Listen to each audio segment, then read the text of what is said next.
कृष्ण कृष्ण कृष्ण हरे हरे, हरे राम राम राम हरे हरे, हरे कृष्ण कृष्ण कृष्ण हरे हरे, हरे राम राम राम हरे हरे, हरे कृष्ण कृष्ण कृष्ण हरे हरे, हरे राम राम राम हरे हरे, हरे कृष्ण कृष्ण कृष्ण हरे हरे, हरे राम राम राम हरे हरे, हरे कृष्ण कृष्ण कृष्ण हरे हरे, हरे राम राम राम हरे हरे, हरे कृष्ण कृष्ण कृष्ण हरे हरे, हरे राम राम राम हरे हरे, हरे कृष्ण कृष्ण कृष्ण हरे हरे, हरे राम राम राम हरे हरे, हरे कृष्ण कृष्ण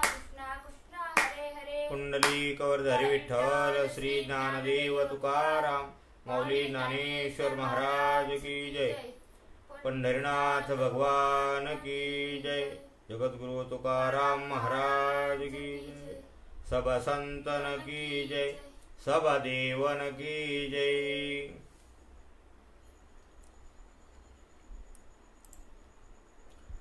अर्जुन उवाच स्थितप्रज्ञस्य का भाषा समाधिस्थस्य केशव स्थितधे किं प्रभाषेत किमासेत व्रजेत किम।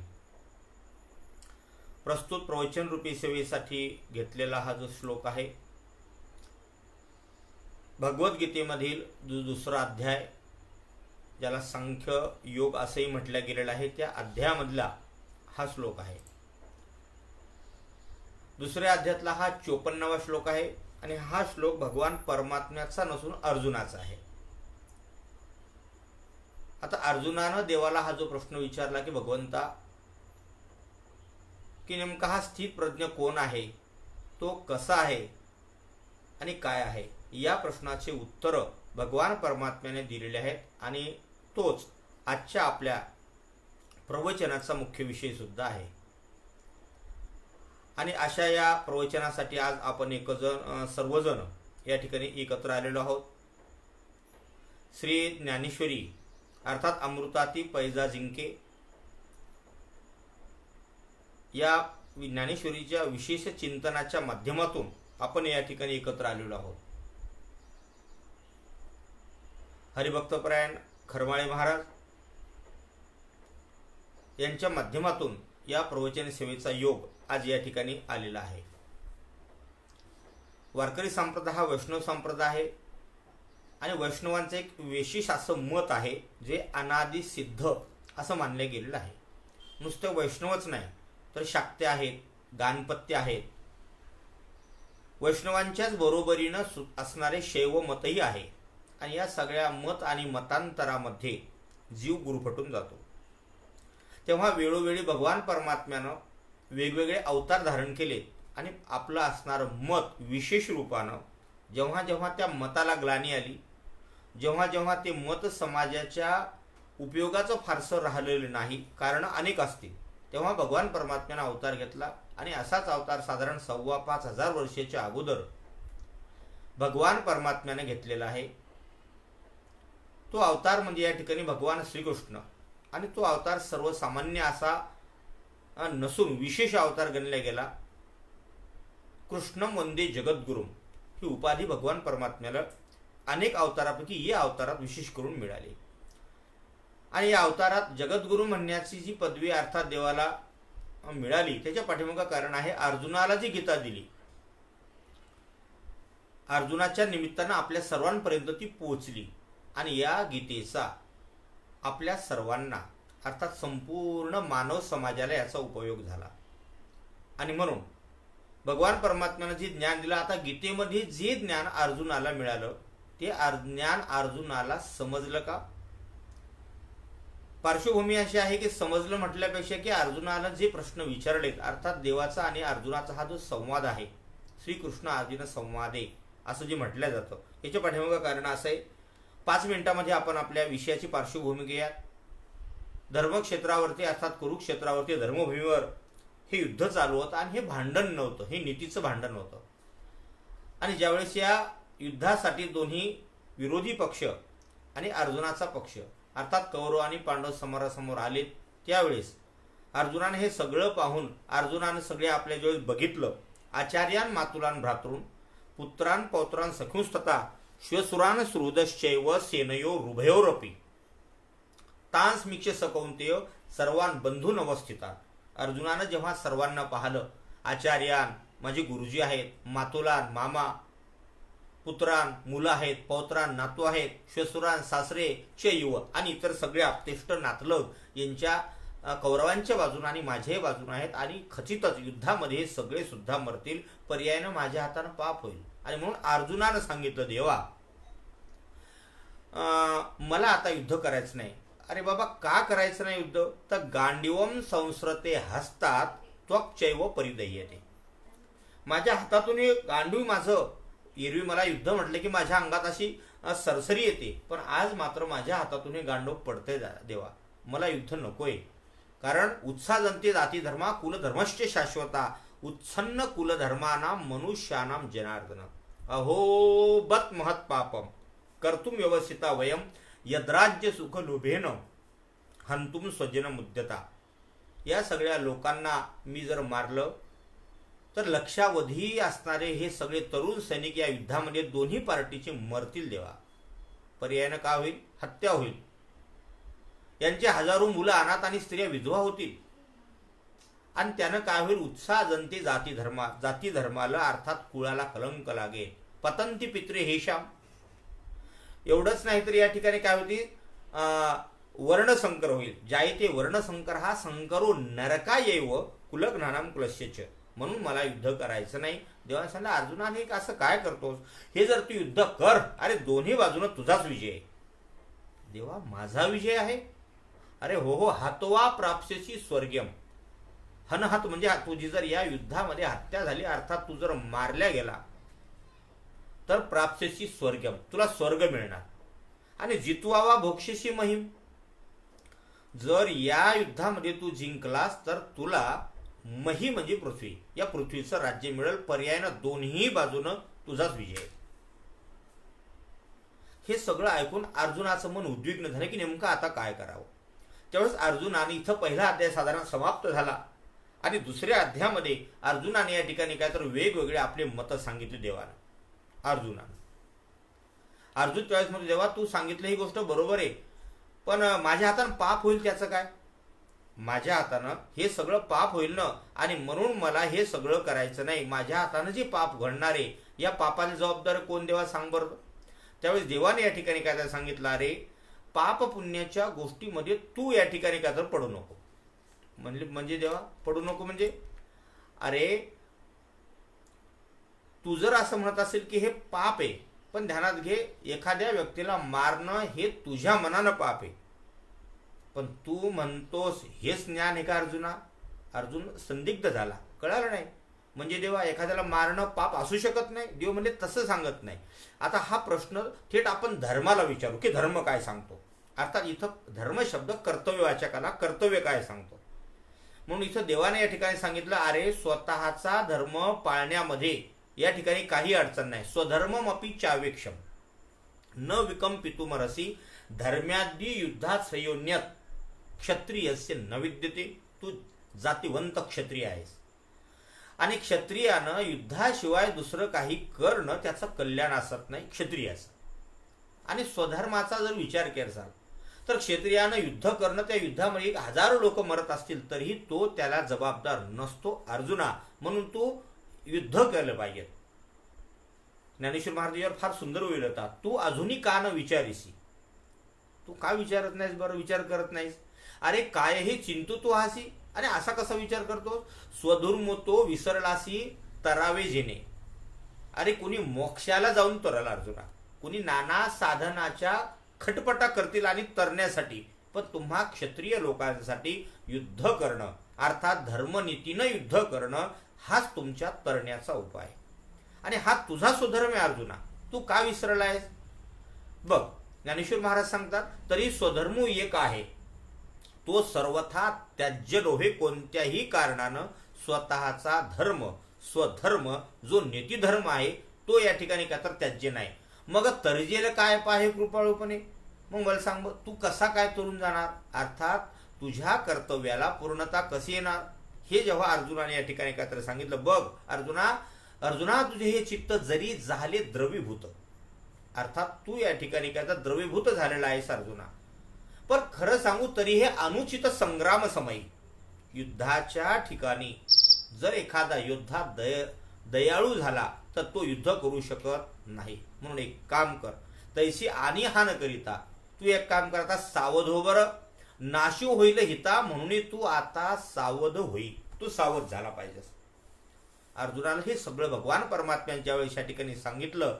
त्यावेळेस या ठिकाणी काय तर, आणि तू जर सावध झाला नाही, पर्यायानं तू जर धरयुद्ध केलं नाही, म्हणजेच काय होईल, तुझी अकीर्ती होईल. आणि अकीर्तिम चापी भूताने कथयिष्यन्ति ते व्ययाम संभावितस्यचा कीर्तीर मरणात दतिरिच्यते. अर्जुना, ज्ञानेश्वर महाराज खाली सुंदर ओवी लिहितात त्याच्यावरती. म्हणून स्वधर्म हा सांडशील तरी पापा वरपडा होशील आणि अपेश न वचेल कल्पांतवरी. अरे तुझा हा जो डाग आहे ना, आज जर या ठिकाणी युद्ध केलं नाहीस तर कल्पांतवरी हा तुझा जो डाग आहे, अर्थात या ठिकाणी काय तर तुला पाप लागेल आणि तुझा कलंक जाणार नाही. अरे खरं तर एखाद्या शूर माणसानं बघ, तुला या ठिकाणी अवाश्य वादांश बहुन सगळे लोक अपशब्दानं बोलतील, वदिष्यन्ति तव हितः निंदन्तस्तव सामर्थ्यम ततो दुःख नरुम किम ततो दुःख तरम नु किम. अर्जुना, अरे सामर्थ्यवान पुरुषाला निंदा ही मृत्यूच्याही पेक्षा भयानक असते. म्हणून या ठिकाणी तू काय कर, हे सगळं डोक्याच्या बाहेर काढ. सुख दुःखे समे कृत्वा लाभा लाभो जया जमू. हे जय आणि विजय, ततो युद्धाय युज्यस्व नैवम पापम अवाप्स्यसि. डोक्यातून काढून टाक जय विजय अपजय सगळं, आणि तू काय कर या ठिकाणी काय तर युद्धाला तयार हो. तू गुणत्रयात अभेरी. ज्ञानेश्वर महाराज सांगतात, मी माझे हे न करी एक आत्मसुख अंतरी विसंब झनी. स्वतःच्या आत्मसुखाचा विचार कर बरं. मग अर्जुनाने विचारलं, देवा हे आत्मसुख आता मधातच कुठून आलं या युद्धभूमीवरती. अरे आपण युद्धाला आलोय, आता इथे युद्ध घरचे लोक कसं मारणार, आणि तू सांगतो की आत्मसुखाचा विसर पडू देऊ नकोस. त्यावेळी देवाने सांगितलं, कर्मण्येवाधिकार रस्ते मा फलेषु कदाचन मा कर्म फल हेतुर्भूर माते संगस्तो कर्मणी. बाबाला बोला. अर्जुना, तुला कर्म करण्याचा अधिकार आहे. म्हणजे देवा कर्म करायचा अधिकार आहे आणि कर्मफळाचा अधिकार, अरे हो तुझा नाही, जीवाकडे कर्माचाच अधिकार आहे. कर्मफळाचा अधिकार स्वतः जीवाकडे नाही. त्या कर्मफळाचा अधिकार त्या कर्माच्याच नियतीनुसार तो होत असतो. अर्थात मग ती प्रारब्धाच्या रूपानं असेल, संचिताच्या असेल, येन केन प्रकारे.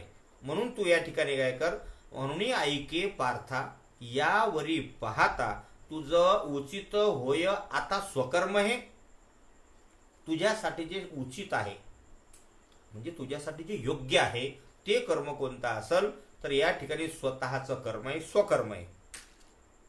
म्हणजे देवा आता नेमकं मी काय करायला पाहिजे. बघ, तूच विचारलं होतं का नाही की आता मी नेमकं काय करू, तर आता मी सांगतो ते कर. आम्ही समस्तही विचारले तव ऐसेची मना आले जे न सांडीजे तुवा आपुले विहित कर्म. विहित कर्म तू या ठिकाणी काय तर सांडायला लागलेला आहेस, पण मी तुला सांगतो आता विहित कर्माचा त्याग करू नको, निषिद्ध कर्माचा त्याग शास्त्रानं सांगितला. म्हणजे देवा मग आता नेमकं काय करायला पाहिजे, आणि तू सांगतो की हे युद्ध मी केलं पाहिजे. हो हो युद्धच केलं पाहिजे. अरे पण हे माणसं लोक मरतील ना, सगळे पाप होईल माझ्या हातानं. देवाने सांगितलं, हे बघ योगस्थ कुरु कर्माणी संगम त्यक्त्वा धनंजय. इथं धनंजय हे अर्जुना संगम त्यक्त्वा, या कर्म फळाचा कर्माच्या संघाचा त्याग नाही करायचा. आता अर्जुना तू कशाचा त्याग करायचा, कर्म फळाचा. कर्माचं फळ की आता कोण मरल, कोण जिंकल, कोण हारल, किती दिवसात युद्ध संपल, मग समोरचे लोक मोठे आहेत माझ्यापेक्षा, गुरुजी आहेत त्यांचे उपकार माझ्यावर आहेत, सोड सगळं. योगस्थ गुरु कर्माने तू काय कर, योग बुद्धी आहे ना, त्या योग बुद्धीचा तो स्वीकार कर. त्यानंच काय होईल या ठिकाणी तुला समतोल योग तुला मी या ठिकाणी सांगतो.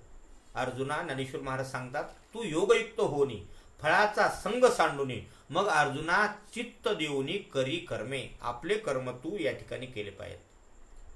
फळाचा संग मात्र तू या ठिकाणी सांगितलं पाहिजे आणि त्यानं काय होईल, तुझ्या ठिकाणी योगस्थिती प्राप्त होईल.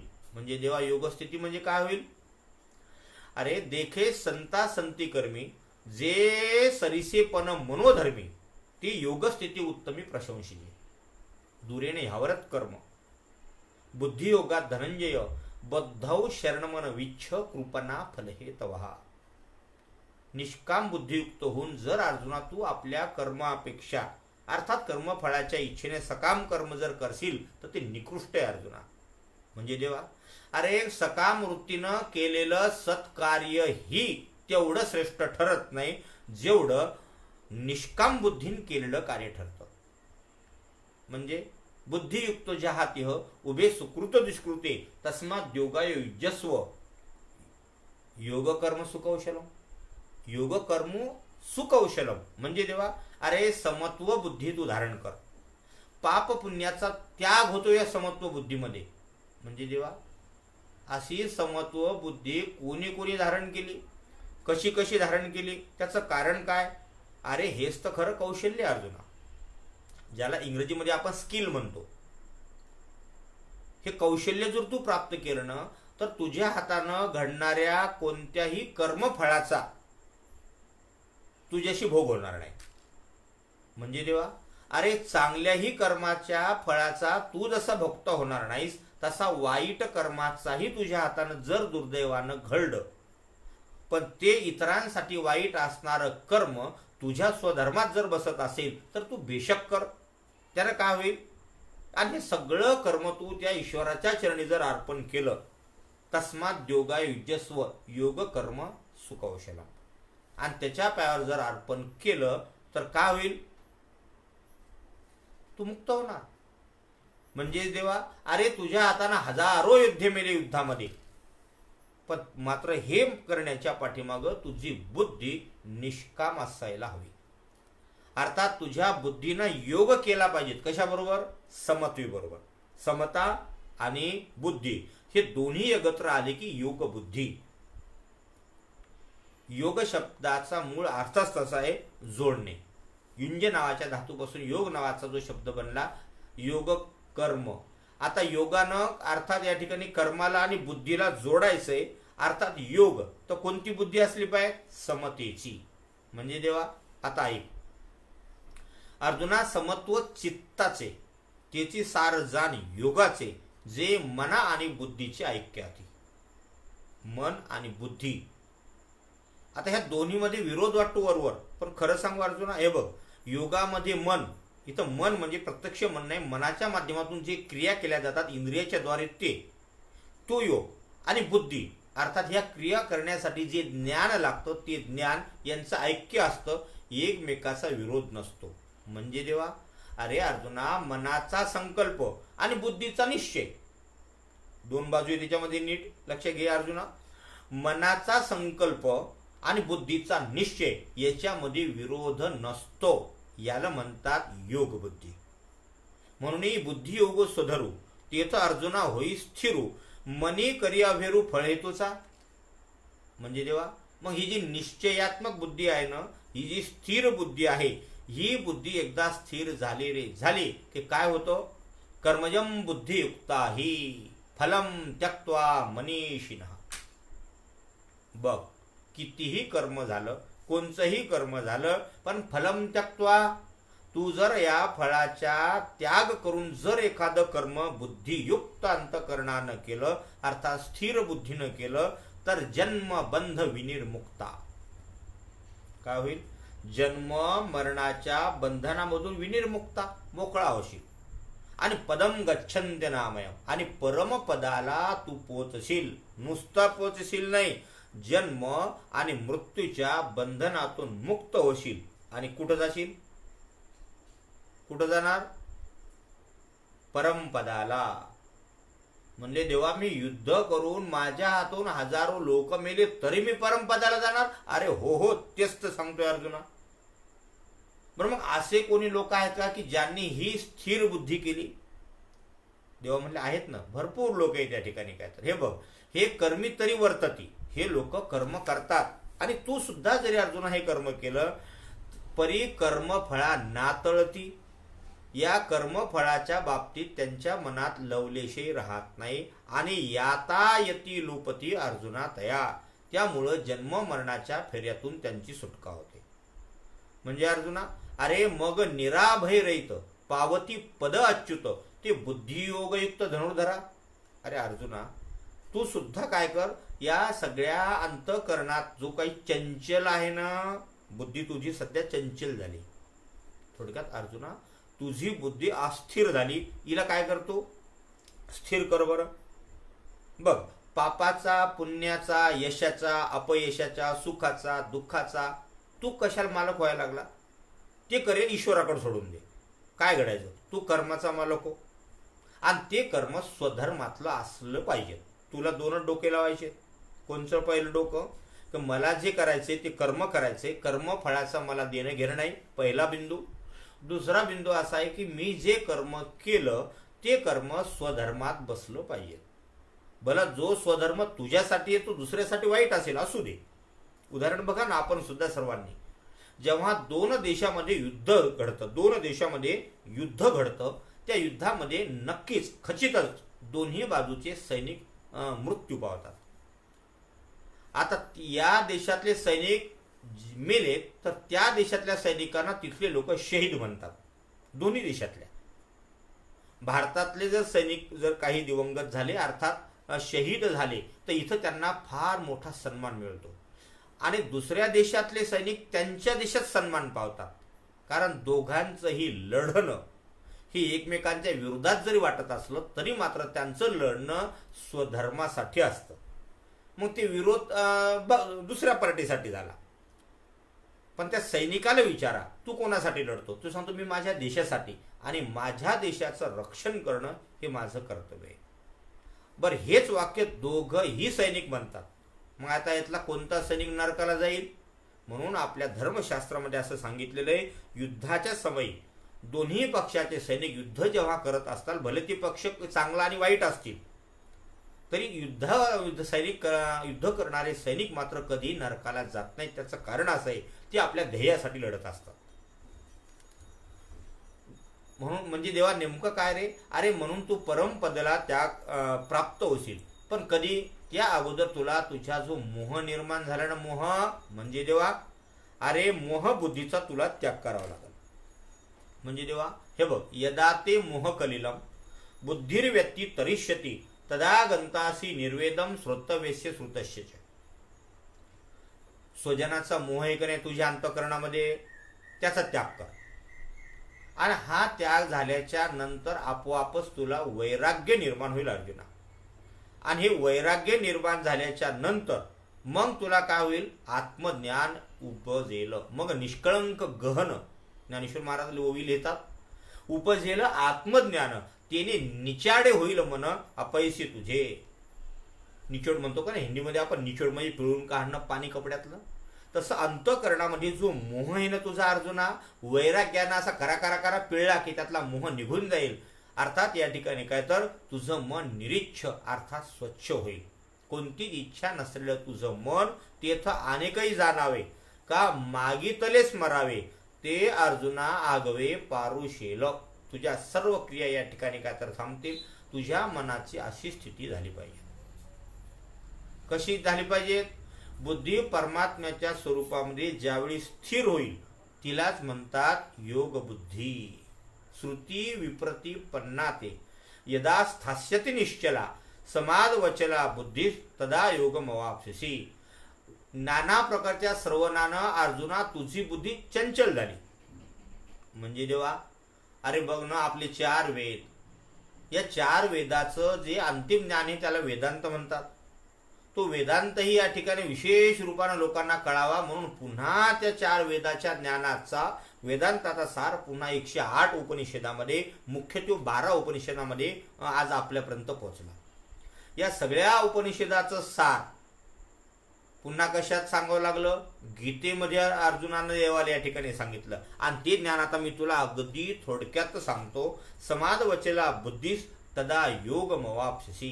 ज्यावेळेस तुझी बुद्धी परमात्म्यामध्ये स्थिर होईल त्याच वेळेस तुला समत्व रूप अर्थात ईश्वर रूप तुला प्राप्त होईल. पण काय होतं, तुझं मन सध्या चंचल झालं. इंद्रियाची संगती कशाच्या, सध्या तुझं अंतःकरणामध्ये काय आहेत, इंद्रिय तुझी आहेत ना, ते विषयाकडे तुला घेऊन चालले. आणि मग हे जे विषय आहेत, हे विषय नेहमी माणसाला विरुद्ध मार्गाने नेण्याचं काम करतात. मग याच्यासाठी तू काय कर, तय पावशी तू सकळ योग स्थिती. तुला जर ते समाधीचं सुख पाहिजेत असेल, अर्थात कोणती समाधी, की सुख दुःखापासून अलिप्त राहताना दुःखही निर्माण झालं तरी सुद्धा तुझून तू बाहेर पडले पाहिजेत. अर्थात त्याला दुःखाचा लवलेश नाही झाला पाहिजे. म्हणजे देवा, अरे सुख झाल्यावर त्याच्या अंतःकरणामध्ये स्पृहा म्हणतात त्याला, त्याच्या अंतःकरणात पुन्हा मोह जागृत नाही झाला पाहिजे. त्याच्यापुढं नाना प्रकारचे पैसे रुपये धन निर्माण झाल्यावर त्याच्यात लोभ नाही निर्माण झाला पाहिजे. आत्ता त्यानं जे वैराग्य निर्माण केलं ना, मोह अंतःकरणातून घालवल्याशिवाय वैराग्य निर्माण होणार नाही. आणि वैराग्य निर्माण झाल्याशिवाय तुला जी योग स्थिती आहे, अर्थात त्याला स्थित प्रज्ञ म्हणतात. प्रज्ञ शब्दाचा अर्थ आहे बुद्धी. आणि बुद्धी स्थिर झाली पाहिजे. आता अस्थिर बुद्धी नेहमी निर्णय काय करते, अस्थिर बुद्धी नेहमी निर्णय वेगवेगळे काय करते, निर्णय घेते. उदाहरणार्थ, काही लोक यज्ञ करतात. यज्ञ करणारा विचार, यज्ञ कशासाठी, तू सांगतो स्वर्गात जातो, ब्रह्मदेव व्हायचे, इंद्रचंद्रादी पद मिळवायचे, यज्ञ करतात. योग्यांना विचारा, जप तप ध्यान धारणा प्राण प्रत्याहार हे सगळे. एवढंच नाही, काही लोक तर अजून साधनं करतात. जारण मारण उच्चाटन स्तंभन विद्वेषण वशीकरण इंद्रजाल या सगळ्या नाना साधनांमध्ये बुद्धी जीवाला घेऊन फिरते. म्हणून तर संतांनी सांगितले, दुर्बुद्धी ते मना कदा नुपजो नारायणा. देवा, माझ्या अंतःकरणामध्ये कधी दुर्बुद्धी होऊ देऊ. म्हणजे मग समाधी सुखी केवळ, ज्ञानेश्वर महाराज सांगतात, जय बुद्धी होईल निश्चळ ते पावसी तू सकळ योग स्थिती. त्याच दिवशी तू स्थित प्रज्ञ होशील. देवा, होशील म्हणजे मग कसा असतो तो स्थित प्रज्ञ, ज्याला अवस्था प्राप्त झाली तो कसा असतो, असा मुख्य प्रश्न अर्जुनाचा आणि आजच्या आपल्या प्रवचनाचा मुख्य विषय तोच. आतापर्यंत अर्जुनानं स्थित प्रज्ञ कोण आहे या प्रश्नापर्यंत अर्जुन कसा पोहोचला याचा आपण काय केला, मागोवा घेतला, सिंहावलोकन केलं. आजच्या प्रवचनाला आपण जी सुरुवात केली की अर्जुनानं जो प्रश्न विचारला होता, तेव्हा स्थित प्रज्ञस्य का भाषा, कोण आहे तो स्थित प्रज्ञ व्यक्ती, कसा आहे तो महात्मा, या प्रश्नाकडे अर्जुन आलाच कसा. कारण गेला होता युद्धावर, बसला होता रथात, हातात होतं धनुष्य आणि मारण्यासाठी पुढचे लोक तयार होते. अशा विभिन्न परिस्थितीत डायरेक्ट योग असणाऱ्या गतीमध्ये निमान झालेल्या त्या साधकाचं वर्णन अर्जुनानं केलं. कशासाठी केलं यासाठी आतापर्यंत बोललो. आणि आता आपला मुख्य आजच्या प्रवचनाचा गाभा. अर्जुन उवाच स्थित प्रज्ञस्य का भाषा समाधिस्तस्य केशव स्थितधी किम प्रभाषेत किमास्येत व्रजेत किम. देवा, आता सांग बरं, ज्याची बुद्धी समत्व पावली, ज्याची बुद्धी योगाच्या ठिकाणी स्थिर झाली, अर्थात देवाच्या ठिकाणी स्थिर झाली, त्याच्या बुद्धीतलं चांचल्य गेलं, त्याचं लक्षण आता कोणते मला सांग.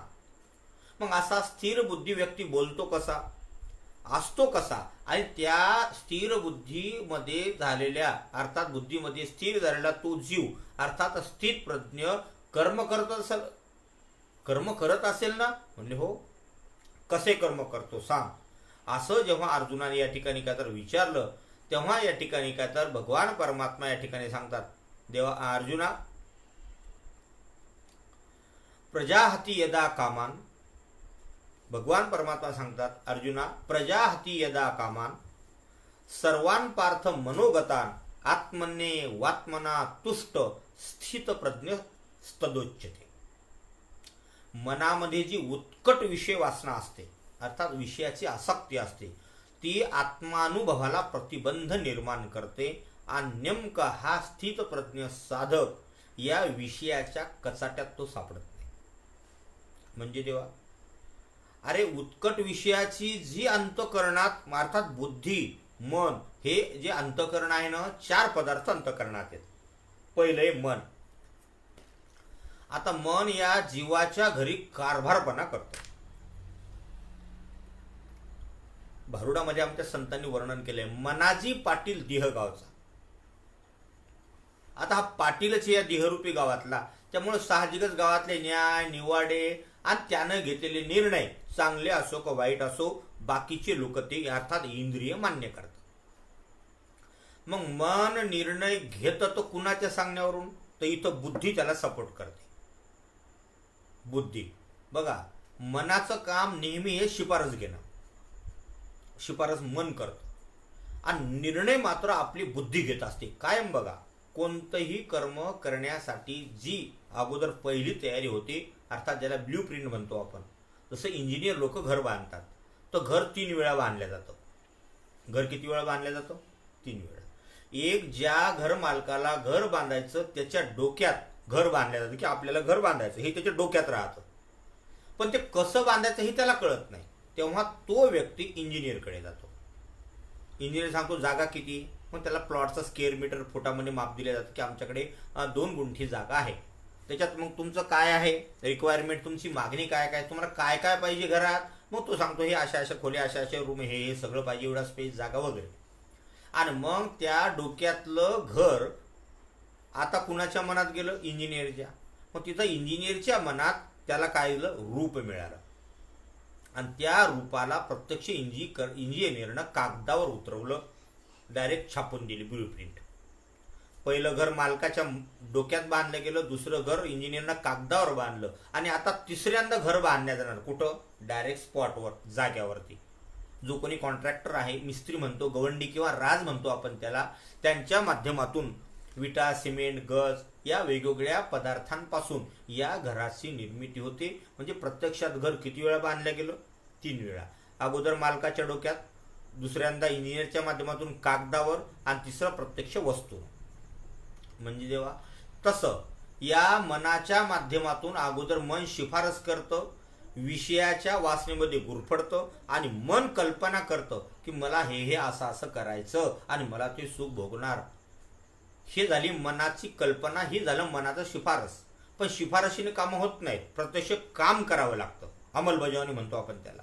मग ही अंमलबजावणी इंद्रियांच्या माध्यमातून केल्या जाते, पण आदेश लागतो आणि आपल्या शरीरामध्ये आदेश देण्याचं काम अर्थात निर्णय म्हणू आपण त्याला, निर्णय घेण्याचं काम बुद्धी करते. कोण करते? बुद्धी. म्हणून तर बुद्धी असली पाहिजे. कोणती बुद्धी? मग बुद्धीचे प्रकार सद्बुद्धी आणि दुर्बुद्धी. सद्बुद्धी ते मना का दुर्बुद्धी ते मना? दुर्बुद्धी मागणीच मागती डायरेक्ट, कदा न उपजो नारायणा. म्हणून अर्जुना, ही जी विषयासक्तीमध्ये जी बुद्धी आहे का नाही, अर्थात कामिच्छा असते, आत्मसंतोषात माणूस रममान होत नाही, म्हणून याचा त्याग केला पाहिजे. म्हणजे मग जे करतात तोच तर स्थितप्रज्ञ. अर्जुनाने जो प्रश्न विचारला ना, स्थितप्रज्ञ कोण, कसा, कर्म कसा करतो, तर आता तो कसा आहे, तर असा आहे. कसा आहे म्हणजे जेव्हा असा कसा म्हणजे, अरे असा कसा म्हणजे तो विषयाच्या कचाट्यात सापडत नाही. अंतःकरणामध्ये तो त्याच्या मनाला आवरून घेतो, निर्णय बुद्धीला स्वतः सांगतो आणि बुद्धीनं सांगितले निर्णय मन ऐकतं आणि मनानं जो आदेश दिले इंद्रियांना, इंद्रिय तेच काम करतात. बघा ही साखळी आहे. अंतःकरणात 4 पदार्थ आहेत: मन, बुद्धी, चित्त आणि अहंकार. तर सध्या आपण बोलायला लागलो मनावर. या मनानं जर जोड केली बुद्धी बरोबर, मनाची जोड कोणाबरोबर झाली? बुद्धी बरोबर. एक मन आहे आणि एक बुद्धी आहे. मग आता मन आणि बुद्धी जर एकत्र आले, पण एकत्र येत नाहीत, कारण निर्णय नेहमी बुद्धी घेते आणि मन नेहमी विषयाकडे धावतं चंचल असल्यामुळं. चंचल मन वाईट निर्णय बुद्धीला घ्यायला होतं. पण या बुद्धीला जर या मालकानं जीवानं जर वैराग्य निर्माण केलं, मोह टाकून दिला, तर बुद्धी निर्णय चांगलीच घेते. पर्यायानं निर्णय मनाला मानावं लागतात आणि मनानं घेतलेले सगळे या ठिकाणी मानलेले निर्णय आदेश दिला जातो डायरेक्ट मनाच्या माध्यमातून, करा रे मग भजन, करा रे बापानो साधन हरीची. हा निर्णय जेव्हा संतांनी सांगितलेला आपलं अंतःकरणात येतो तेव्हा मग चित्ताची जबाबदारी येते. सततम कीर्तयंतो माम अथ चित्तम समाधातुम. देवा माझे चित्त लागो तुझे पायी, माझे चित्त तुझे पायी, राहे ऐसे करी काही. या सगळ्या प्रमाणामध्ये आपल्याला कळेल की आपल्या अंतःकरणामध्ये आपल्या मनामध्ये अर्थात या ठिकाणी काय तर जे निर्णय घेतले ते कायम पुन्हा घडले पाहिजेत म्हणून चित्ताची जबाबदारी आली. आणि असा जो स्थित प्रज्ञ आहे ना तो चित्तामध्ये सततं कीर्तयंतो माम, सतत काय करतो तिथं स्थिर राहतो म्हणून त्याला म्हणतात स्थित प्रज्ञ. मुळात प्रज्ञा म्हणजे बुद्धी होते. कदाचित आपण ऐकलं असेल किंवा माहीत असेल बौद्ध धर्मामध्ये त्रिशील आणि पंचशील आहेत. त्याच्यामध्ये त्रिशील पहिलेच आहेत. पहिलं त्रिशील आहे त्याच्यामध्ये प्रज्ञा, पहिलीच प्रज्ञा, दुसरं शील आणि तिसरं करुणा, याला त्रिशील म्हणतात. तर इथं तीच प्रज्ञा म्हणजे बुद्धी. ही बुद्धी जर या ठिकाणी अर्जुना स्थिर झाली, पण स्थिर कधी होईल? कामेच्छा अंतःकरणातून गेली पाहिजे. षड विकारांच्या वर त्यानं काय केलं पाहिजे? आपलं अधिष्ठान जमवलं पाहिजे. तो कामू सर्वथा जाये. ज्ञानेश्वर महाराज खाली सांगतात, जयाचे आत्म तोशी मन राहे, तोची स्थित प्रज्ञ होय पुरुष जाणे. 293 ओवी हे दुसऱ्या अध्यायातली. ज्याच्या मनातून पूर्ण कामेच्छा निघून गेली अर्जुना, आत्मसंतोषात ज्याचं मन रममान झालं अर्जुना, तोच स्थित प्रज्ञ पुरुष अर्जुना, कारण त्याची स्थिर बुद्धी झालेली आहे. देवा स्थिर बुद्धी झाली मग त्याला असं उद्वेग, खंत, सुखदुःखाचा परिणाम होतो का नाही? होतो ना अर्जुना. तुमच्यासारख्या चंचल जीवाला होतो. त्या स्थित प्रज्ञाला त्याचा काही परिणाम होत नाही.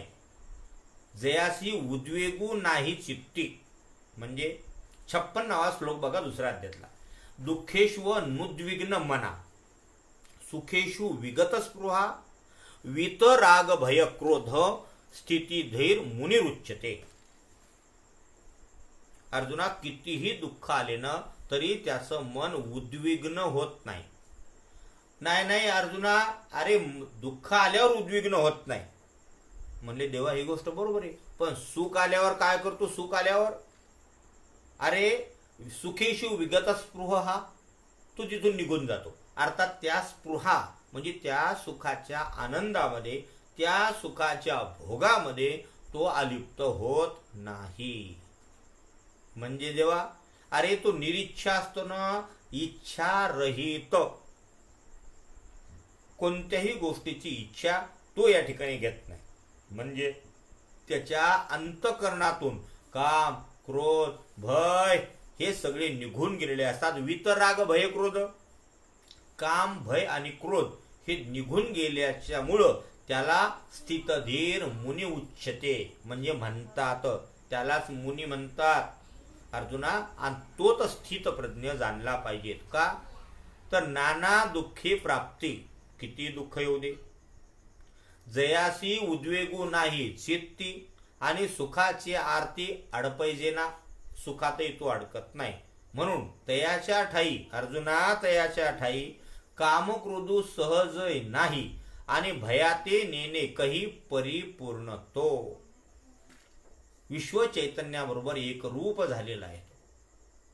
जगातल्या सगळ्या गोष्टींबरोबर तो राहतो. मग त्याला कोणत्याही गोष्टीची क्रिया, कोणतंही कर्म त्याला त्या स्थितीमध्ये पुन्हा चंचल करू शकत नाही. अर्थात चिंतन त्याला, अर्थात दुःख त्याला करता येत नाही अर्जुना. म्हणजे अर्जुना, अरे म्हणजे देवा नेमकं काय आहे रे? अरे म्हणले बाबा त्याचं कारण असं आहे,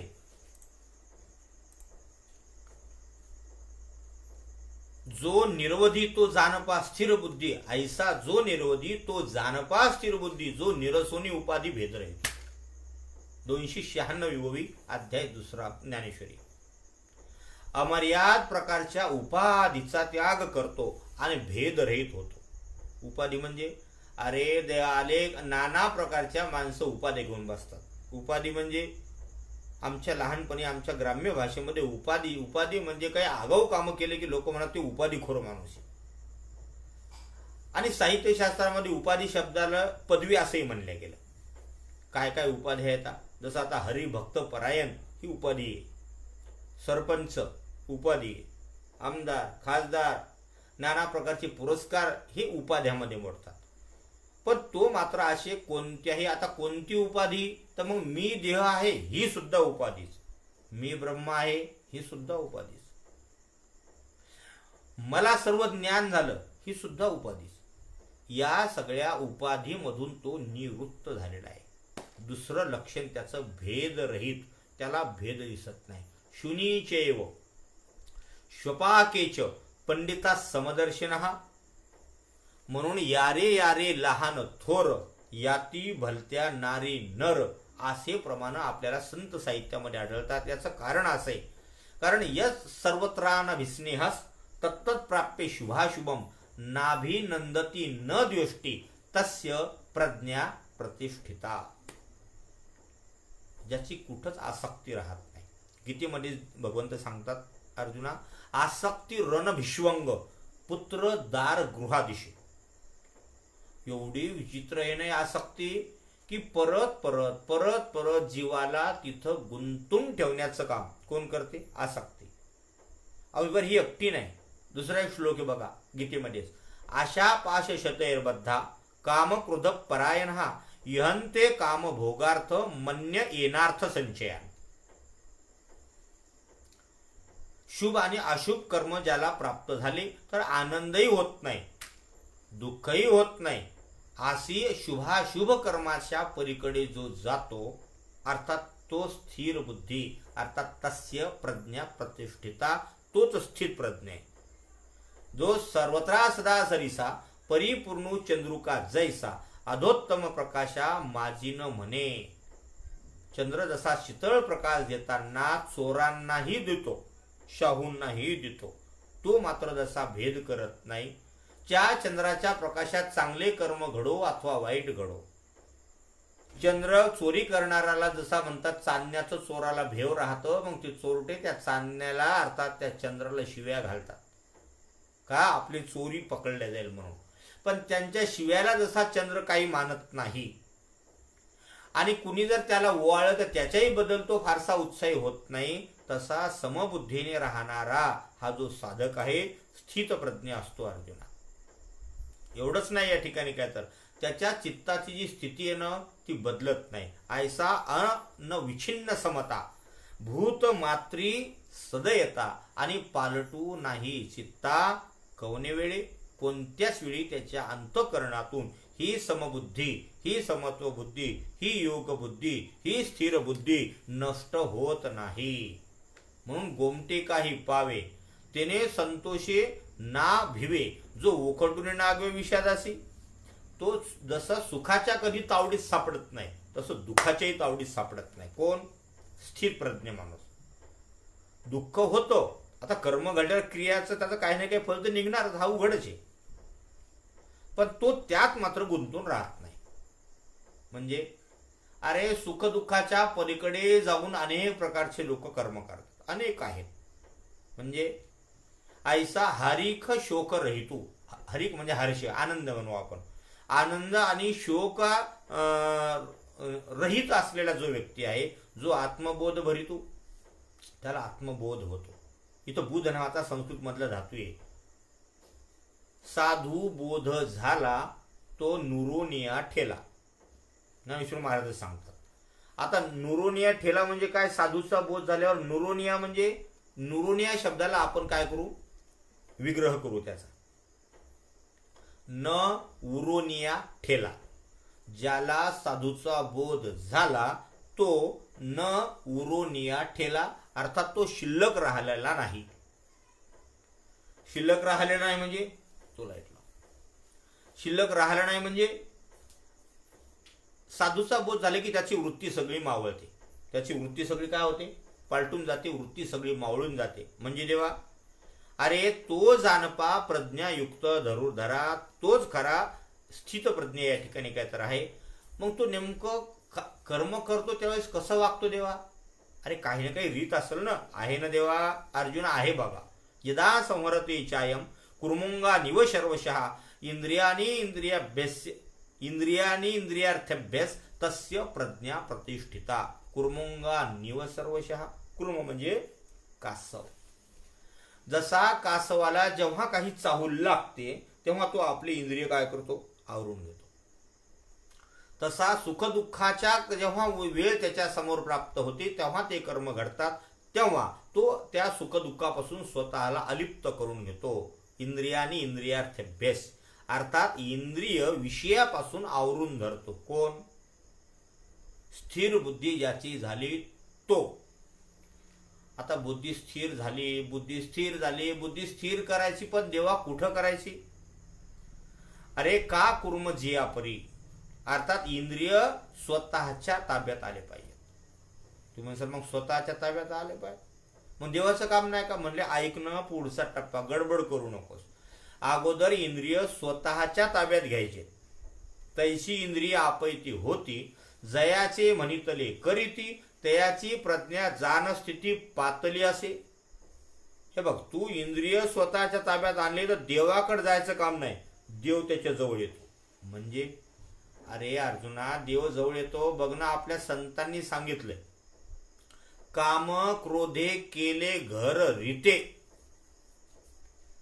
कामानं क्रोधानं अर्थात विकारानं जर अंतःकरण शुद्ध झालं, अर्थात विकार निघून गेले, की तो भगवान परमात्मा कुठे येऊन बसतो? आपल्या हृदयामध्ये. मग तिथं श्रीगुरूचे अधिष्ठान होतं. आणि म्हणून या ठिकाणी काय तर इंद्रिय आपल्या ताब्यात असल्या पाहिजेत. अर्थात मग याच्यासाठी निग्रह करावा लागतो अर्जुना. निग्रह म्हणजे मग याच्यासाठी तुला हे नाना प्रकारचे जे विकार आहेत याचा त्याग करावा लागेल. मल, विक्षेप, आवरण या सगळ्या दोषाची निवृत्ती तुला करावी लागेल. तुला मुमुक्षु होऊन अर्थात त्या मुमुक्षाच्या साधन संपत्ती अर्थात यम नियमाचं तुला पालन करावं लागेल. म्हणून या ठिकाणी काय तर मी तुला कौतुकाने एक गोष्ट सांगतो, इकडे बघ. विषया वर्तन्ते निराहा रस्य देहिनः रस्यवर्जम रसोपेश्यम परम दृष्ट्वा निवर्तते. अर्जुना आणि एक सांगेनायशे कौतिक या विषयाचे साधक तेजती नियमे निग्रहानं, निग्रह म्हणजे कट्टरपणानं या सगळ्यांचा त्याग करतात. कोण? हे साधक. आणि या साधकांनी या ठिकाणी काय तर जो त्याग करतात अर्थात विषयाचा करतात. आता विषयच जर हजर नाही तर नुसते इंद्रिय काय करणार? उदाहरणार्थ घेऊ आपण. म्हणजे अरे बघ, आता डबी, हे डबी आपली माचीस आहे.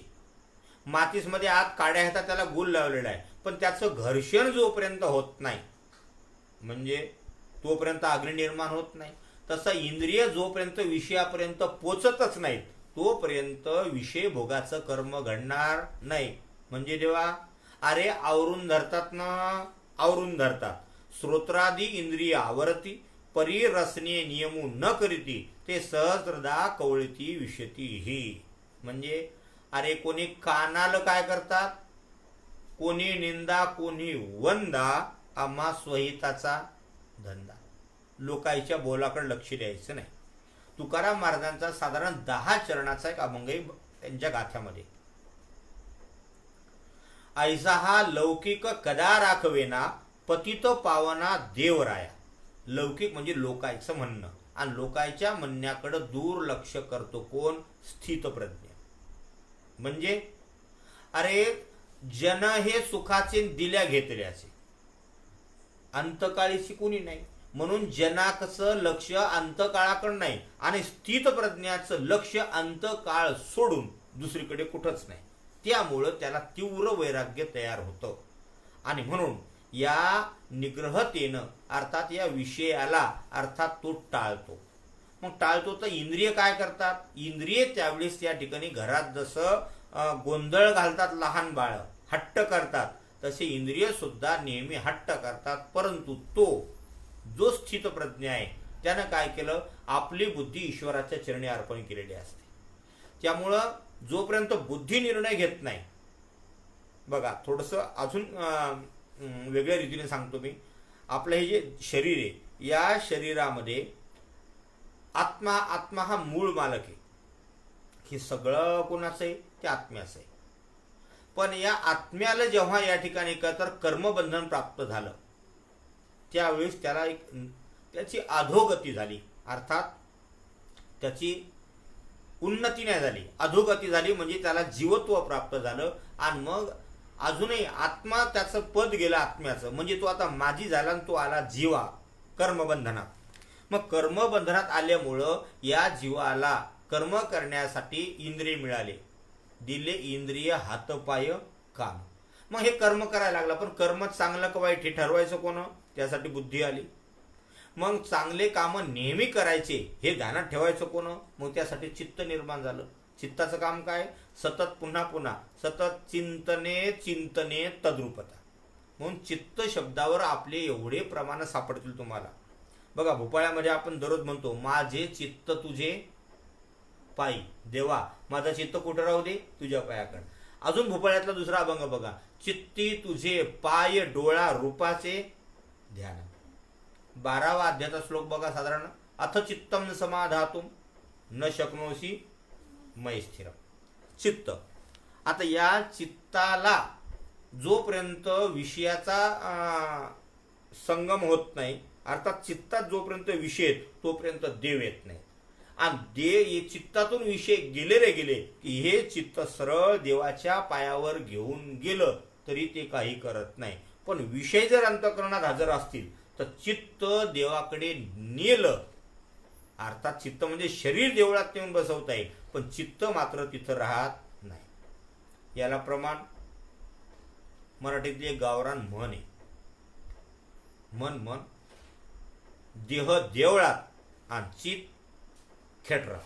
चित्त कुठे? खेटरा. शरीर भलं त्याचं तिथं बसलेलं आहे, पण अंतःकरणामध्ये काय? अजूनही विषय. अर्थात या विषयामुळं पुढं नाना प्रकारचे कर्म आणि तो खटपटी करत राहतो. पर्यायानं एक दिवस त्याला यश मिळतं, प्रचंड यश मिळतं आणि त्या यशाचा त्याला अहंकार तयार होतो. मग माझ्यासारखं रूप कोणाकडे नाही, माझ्यासारखा सन्मान कोणाकडे नाही, माझ्यासारखा असणार या ठिकाणी काय तर श्रीमंतीचा झगमगाट कुणाकडे नाही. आणि आता त्यामुळं मला कुणाचं काही देणं घेणं नाही, हा अहंकार. म्हणून रावणासारख्या लोकांना अनेकांनी उपदेश केला, पण तो उपदेश अंतःकरणापर्यंत पोचू दिला नाही. अहंकार मधात आडवा राहिला आणि त्या अहंकारानं रावणाला मोक्ष मिळू दिलेला नाही. मग इथं स्थित प्रज्ञ काय करतो? नेमकं तेच करतो. ज्या चुका रावणानं केल्यात तो हा स्थित प्रज्ञ करत नाही. मग काय करतो नेमकं? तर त्याच्या उलट विषयाविनी वर्तनते. हे सगळे विषयापासून तो स्वतःला बाजूला काढतो आणि त्या ठिकाणी काय तर तो त्याच्यातून मुक्त होतो. पार्था, राग आणि द्वेष तो नाहीशी करतो. म्हणजे देवा, अरे हे सगळे विषयाच्या ठिकाणी अर्थात इंद्रियाचे विषयाचे ठिकाणी जर रममाण झाली तर या ठिकाणी काय होतं? साधकाला ती बाधा होत नाही. म्हणजे नाही कळालं देवा? नक्कीच नाही कळालं. बघ मी तुला डायरेक्टच सांगतो. पार्थ आणि कही एक, जरी नाशिले राग द्वेष तरी इंद्रिया विषयी बाधक रमता नाही. आपले फक्त 7 मिनिटं राहिले, त्यात हा महत्वाचा विषय कोणचा? बघा इथे आपलं प्रमाण मिळालं, तू मन हे मिची करी. विलास भाऊ रक्ताटे यांनी दिले. तू मन हे मिची करी ही तुम्ही दिलेली ओवी आहे विलास भाऊ. ही ओवी आहे गीतेच्या म्हणजे ज्ञानेश्वरीच्या 9व्या अध्यायातल्या 34व्या श्लोकावरची, त्याच्या खालची ओवी. तू मन हे मिची करी माझे भजनी प्रेम धरी सर्वत्र नमस्कारी मज एकाते. याच्या पुढची ओवी अशी, माझेने अनुसंधाने देख संकल्प जाळणे निश्चेक मद्याजी चोख याचे नाव. मद्याजी चोख. आणि इथेही तोच विषय आला. 332वी ओवी आपण वाचतोय दुसऱ्या अध्यायातली. पार्था आणि काही एक, जरी नाशिले राग द्वेष तरी इंद्रिये विषयी बाधक रमता नाही. म्हणजे संपलं आपलं प्रवचन. म्हणजे देवा तो स्थित प्रज्ञ मनुष्य कर्म करतो का नाही सांग? आता करतो अर्जुना, तो माणूस कर्म करतो. मग तो कर्म करतो म्हणजे देवा, अरे एखादा व्यक्ती आहे ज्याचं लग्न झालं म्हणले, मग म्हणले बरोबर आहे लग्न झालं. मग एखादा विवाहित असलेला व्यक्ती स्थित प्रज्ञ असू शकतो का नसतो? देवाने सांगितलं अर्जुना अरे नक्कीच असू शकतो. बर, मग तो स्थितप्रज्ञ व्यक्ती विषयाचा भोग घेत असेल का नसेल? देवाने सांगितलं घेतो ना, कोण सांगितलं घेत नाही म्हणून. मग तो भोग घेतो, मग तो स्थितप्रज्ञ कसा? अरे अर्जुना नीट आहे, राग द्वेष अर्थात तो त्या भोगाच्या ठिकाणी रममान होत नाही. मुख्य अडचण कशाची? पद्म पत्र मिवांबसा ब्रह्मण्याधाय कर्माणी संगम त्यक्त्वा करोति हा लिप्यते न स पापेन पद्म पत्र मिवांबसा. अर्जुना म्हणजे देवा, अरे जैसा सूर्य आकाश गतू रश्मिकर जगाते स्पर्शतो तरी संग दोषे काय लिंपतो तेथेची ना. सूर्य आपल्या किरणानं सगळ्या जगाला दररोज स्पर्श करतो, पण सूर्य कधी अपवित्र होतो का? नाही. दुर्गंधीला दररोज इकून तिकडं नेण्याचं काम वायू करतो, म्हणून वायू कधी अपवित्र होतो का? नाही. वायूला कधी अपवित्रपणा येत नाही. तसा हा जो स्थितप्रज्ञ साधक आहे तो तसा त्याच्या स्वधर्माच्या माध्यमातून जो काही विषयाचं भोगाचरण करत असेल वा घडत असेल तरीही तो त्या ठिकाणी होत नाही. म्हणून तर आपल्या अनेक गृहाचारी संतांना, गृहस्थ संतांना मुलबाळ झाले. तुकाराम महाराजांचं घ्या, नाथ महाराजांचं घ्या, नामदेव महाराजांचं घ्या. हे सगळे लोक, अर्थात माफ करा, हे सगळे संत मंडळी गृहस्थ होते तरीही ते त्यात रममान झालेले नाहीत, भक्तच ठरलेले आहेत. म्हणून या ठिकाणी काय तर म्हणले देवा, या ठिकाणी काय तर म्हणजे अरे इथं सगळ्यात सांगतो इंद्रियार्थी उदासीन. हे लोक आपल्या इंद्रियावर उदासीन होते. म्हणजे अरे जिभेच्या मागं लागायचं नाही, डोळ्याच्या मागं लागायचं नाही. म्हणजे अरे काय खातो, काय पितो, काय करतो इकडं लक्षच नाही. मग लक्ष कुणीकड? आता बघ तू बरोबर विचारला अर्जुना, लक्ष कुठं? तर लक्ष तिथंच. कुठं? आत्मानंदामध्ये, अनासक्त, उदासीन. एवढंच नाही, आत्मज्ञानानं परिपूर्ण पावलेला जो पुरुष आहे ना अर्जुना, तो विषयामध्ये बुडत नाही. आणि त्यामुळं प्रसादे सर्व दुःखाना हानिरस्योपजायते प्रसन्न चेतसो ह्याशु बुद्धी पर्यवतिष्ठते. म्हणजे देवा, अरे अखंड असा त्याला प्रसन्न राहतो, त्याला त्या ठिकाणी काय तर त्याच्या चित्तामध्ये सुख दुःख उभं राहत नाही. आणि मग त्याचं वागणं गीतेच्या पुन्हा 13व्या अध्यामध्ये, गीतेच्या 12व्या अध्यायाच्या 13व्या श्लोकामध्ये वर्णन आलं. अद्वेष्टा सर्वभूतानां मैत्र करुणये वच निर्ममो निरहंकार समदुःख सुखक्षमी. आणि म्हणून या ठिकाणी काय तर अर्जुना, आता इंद्रिय ज्याच्या ताब्यामध्ये आहे तस्मादस्य महाबाहो निगृहीतानि सर्वशा इंद्रियानी इंद्रियार्थभ्यस तस्य प्रज्ञा प्रतिष्ठिता. बघा आता तुम्ही शेवटचा विषय सांगतो अर्जुना 2 मिनिटातला. म्हणून आपली आपण पेया जरी इंद्रिय येती आया तरी अधिक काय धनंजया सार्थक नसे. एकदा इंद्रिय आपल्या स्वाधीन झाली, अर्थात इंद्रियावर ज्यानं विजय मिळवला त्याच्यापेक्षा दुसरं जगात काहीही मोठं मिळवण्याचं नाही. धन मिळवता येईल, नोकरी मिळवता येईल, अघटित घटना पटीयसी माया या असे अचानक मोठमोठाले अघटित कर्म सुद्धा घटवता येतील. अहो काय बाया हेळा सागर तरवेल असेही कामं करता येतील. सूर्य हातानं धरता येईल म्हणले म्हणजे हो होय करता येईल, पण इंद्रियावर विजय मिळवणं कठीण काम आहे अर्जुना. आणि ते एकदा त्यानं विजय मिळवला की त्याच्यापेक्षा मोठं मिळवायचं काहीच काम नाही. सगळा परमार्थ कशासाठी? इंद्रियावर विजय मिळवला, विषयावर विजय मिळवला की मोक्ष झाला. मोक्ष म्हणजे काय? इच्छा शिल्लक आहेत आणि आयुष्य संपलं म्हणजे त्याला मोक्ष मिळाला नाही. इच्छा काय आहेत? अजून शिल्लक येतात, जगायचं शिल्लक आहे पण आयुष्य संपलं. आता याला उलट करा बरं, जगून पूर्ण झालं, इच्छा काहीच शिल्लक नाही पण आयुष्य शिल्लक आहे. मग तो तिथून पुढचं जीवन कसं असेल? तोच तर मुमुक्षु आहे. त्याचं जगणं कसं राहतं? मुक्त छंदामध्ये.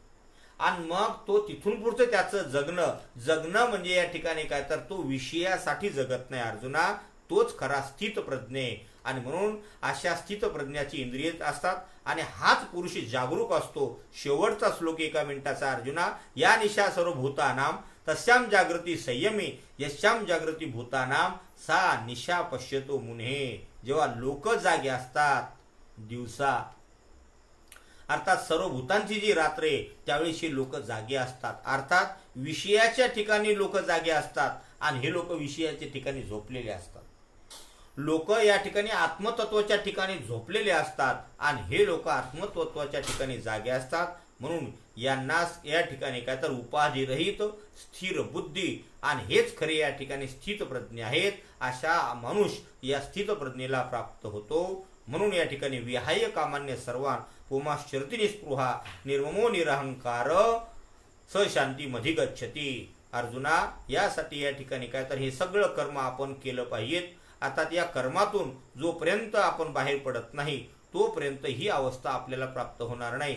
म्हणून तू सुद्धा याच अवस्थेचा या ठिकाणी काय तर स्वीकार कर आणि मी सांगतो त्याप्रमाणे जर अवस्था तू ही प्राप्त केलीस तर तुला निश्चित सांगतो तुझ्या हातून युद्ध घडेल आणि युद्ध घडू नये तू त्याचा अर्थात त्या फळाचा भागीदार होणार नाहीस. पाप आणि पुण्य भले ते युद्ध कुणीही जंको, कुणी युद्धामध्ये मरो, तुला त्याच्यामधून काही त्रास होणार नाही. असं ज्यावेळेस अर्जुनाला भगवान परमात्म्याने या ठिकाणी सांगितलं त्यावेळेस अर्जुनाने या ठिकाणी सांगितलं आणि सर्वसाधारणपणे याच ठिकाणी हा दुसरा अध्याय समाप्त झाला. आता अर्जुनाचे अजूनही काही प्रश्न पुढे आहेत. त्या प्रश्नाचे उत्तर त्यावेळेस त्या अध्यायामध्ये स्वतः भगवान परमात्म्यानं दिलेले आहेत. म्हणून या ठिकाणी काय तर ही झालेली सेवा भगवत चरणी या ठिकाणी काय तर अर्पण करून याच ठिकाणी आपण थांबणार आहोत. हरिभक्तपरायण खरमाडी महाराज यांच्या माध्यमातून या ठिकाणी काय तर श्री ज्ञानेश्वरी या फेसबुक पेजवर अमृतातही पैजा जिंके या ज्ञानेश्वरीच्या विशेष चिंतनाच्या माध्यमातून आज येथे सेवा करण्याचे या ठिकाणी योगाला आपल्या सर्व भावी भक्तांना अर्थात या ठिकाणी काय तर विनम्र अभिवादन करून भगवान परमात्म्याच्या या ठिकाणी काय तर चरणी नतमस्तक होऊन माऊली ज्ञानेश्वर महाराज तथा सर्व संत समाजाच्या ठिकाणी नतमस्तक होऊन ही प्रवचनाची असणारी सेवा अर्थात आजचा आपला मुख्य विषय होता स्थितप्रज्ञांची लक्षणे हे समर्पित करून याच ठिकाणी मी हरिभक्तपरायण धनंजय महाराज मोरे राहणार मंगलवाडी तालुका रिसोड जिल्हा वाशिम विदर्भामधून आपल्या सर्वांच्या या ठिकाणी निरोप घेतो. पुंडलिक वरद हरी विठ्ठल श्री ज्ञानदेव तुकाराम माऊली ज्ञानेश्वर महाराज की जय. पंढरीनाथ महाराज की जय. विठ्ठल विठ्ठल विठ्ठल विठ्ठल विठ्ठल विठ्ठल विठ्ठल. पुंडलिक वरद हरी विठ्ठल श्री ज्ञानदेव तुकाराम माऊली ज्ञानेश्वर महाराज की जय. पंढरीनाथ भगवान की जय. रामकृष्ण हरी.